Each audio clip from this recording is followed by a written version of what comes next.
I was with one of my clients, super famous engineer, and I had happened to walk in while he just got files from another famous client, and he was bringing up the drums just to listen to him, and it was like so out of phase because there were so many microphones, so many tracks of the same performance, and I'm listening to it, and I go, listen, knock out half of those microphones and it'll, and then listen to it.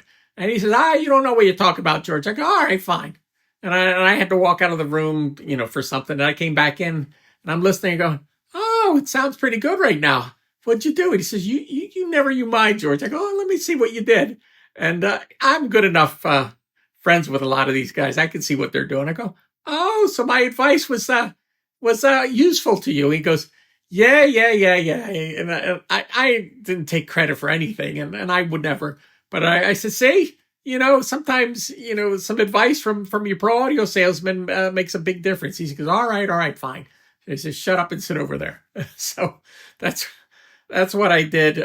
So it's a funny story. Sometimes I think that the point of this is sometimes a fresh approach and a fresh set of ears coming into a studio and hearing something for the first time can zero in on something that is a problem that the engineer is not picking up on right away. I'm not taking anything away from the engineer.